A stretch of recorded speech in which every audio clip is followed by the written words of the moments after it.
Sony just wrapped up a relatively quick state of play that was just over 20 minutes, and honestly, I'm actually pleasantly surprised by how much they had to show.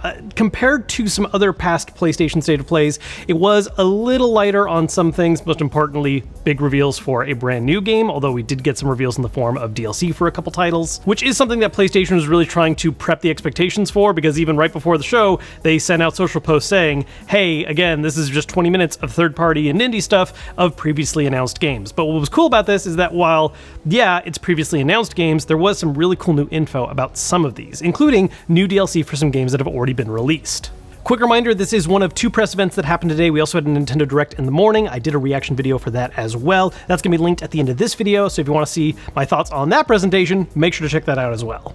So let's talk about what we saw. Getting through a couple things real quick that just aren't really my thing quite as much. We did get a quick visit on the fact that Roblox is coming to PS5. We did also get a closer look at Helldivers 2, which isn't so much my kind of thing. 4-player co-op shooter. Looks potentially a lot of fun. We did get to have the good old-fashioned fake in-game chat speak real quick. That was a little awkward to hear, but at the end of the day, the gameplay itself does look solid. Foam Stars got an open beta announcement. We got to see a little bit of this game called Baby Steps that is absolutely ridiculous looking, and I think is actually a really fun tongue-in-cheek play on the fact that player characters in a lot of platforming games are able to do all kinds of ridiculous superhuman climbing, and so here's the exact opposite of that situation where it's just a guy trying to get through some places and poorly at it. And we got an extended look at more gameplay for the upcoming Avatar game, which personally isn't something I'm excited about because honestly the movies never actually did that much for me. It's just not something I'm all that into. That said, from a gameplay standpoint, some of it looks really interesting. Focus on first-person exploration, the ability to ride flying mounts and travel around.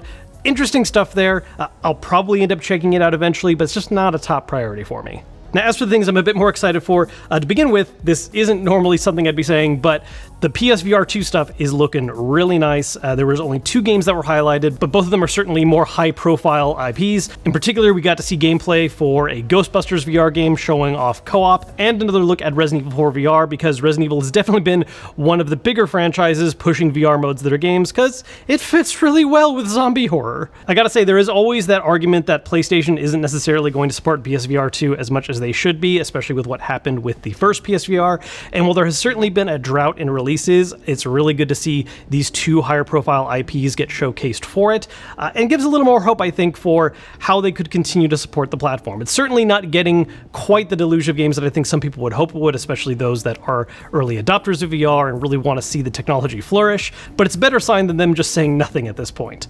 Now, on the subject of Resident Evil 4, that was one of the other new announcements for today. We kind of all saw this coming, but it's really nice to have an official confirmation. We are getting Resident Evil 4 DLC that is covering separate ways. This is a story mode that was added in later versions of the original Resident Evil 4, where you play things from Ada Wong's point of view, getting a little bit more full picture of the story, and it looks like they've built it out further from what was present in those original versions.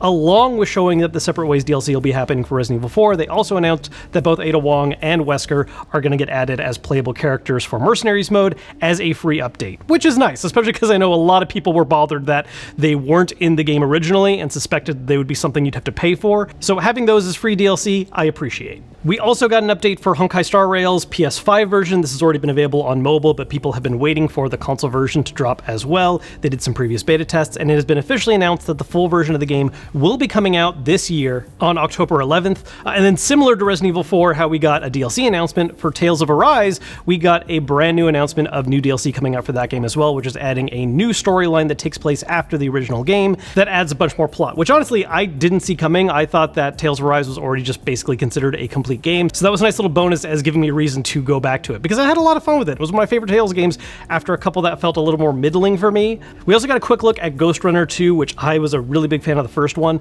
I definitely recommend checking it out if you enjoy fast-paced action games. It's first-person view. It's basically the type of game where you're meant to be perfecting your technique over and over again in order to clear stages as fast as possible between both platforming and taking down enemies without getting hit, along with confirming a release date for Ghost Runner 2 coming out this year on October 26th, as if this year wasn't already packed enough. They also announced that there was going to be a demo for the game dropping today. So happy to see that it's getting continued support. Now, before we get to the 1-2 punch of the last 2 games they highlighted, which I think were the biggest moments for a lot of people, one other announcement they did have was showcasing new colors for both DualSenses and PS5 covers. which are a metallic series, which I believe are called Volcanic Red, Cobalt Blue, and Sterling Silver. These all have a metallic sheen quality to them. The red and blue are much deeper, more saturated colors than the ones they did previously as part of that kind of Galaxy series. Personally, I'm not super big on metallic sheens on my products, but I love the colors they went with for these. And when I do like metallic sheens, it's silver specifically. So I kind of want to see what these colors look like in person and how the sheen kind of looks like in real life, because sometimes that doesn't translate very well over advertisements or video. But as a big fan of silver, I want to check them out. Now, the two big closers for the show is that we got updated looks at Spider-Man 2 and FF7 Rebirth. Spider-Man 2 being the next major first-party title that Sony is releasing, and FF7 Rebirth being a major third-party title that's also a timed exclusive, releasing early next year. With Spider-Man 2, there was a heavier focus on some of the side objectives and free roam aspects of the game. We've already had a lot of trailers showcasing things like the story and the combat. I think the biggest thing that really stood out about this to me, aside from just the sheer amount of customization for new costumes on both Miles and Peter, is how much faster fast travel looks like. One of the things that I really liked about the first Spider-Man game, or at least the first one on PS4, you know what I mean, the first Insomniac Spider-Man, is the fact that web swinging felt so fun. It was one of those few games that I think really tackled the concept of giving you travel across the city as a superhero and capturing what that feeling was like. And Spider-Man 2 looks like it's pushing it even further by upping the speed considerably. Not just in terms of how fast that you can literally physically travel over the map, but also by taking advantage of the SSD, which is cutting down on loading times for fast travel. They showed immediately fast traveling from one spot of the map to the other, and the speed at which it transitioned, if it is a reflection of what it's actually like in-game, is way faster than what it was like in PS4. And also included a really nice kind of immediate load feeling, where instead of it being your character standing somewhere in place, they're already in mid-travel and feels like it's getting into the action right away, which was a really cool touch. Also, again, they highlighted costumes, talking about 65 brand new additions from stuff from comics, TV, movies, original designs. I'm really hoping that Arachnid Rider makes its way back from the first Spider-Man game, because I really loved the design of that suit, and I'd like to see it back. But either way, I'm sure I'm going to find some new designs I really enjoy, because that is a lot of suits to choose from. And the big shining point of the conference for me was, of course, more FF7 Rebirth footage. We obviously got a look at this game back at Summer Game Fest, and we got additional stuff showing off in this new trailer.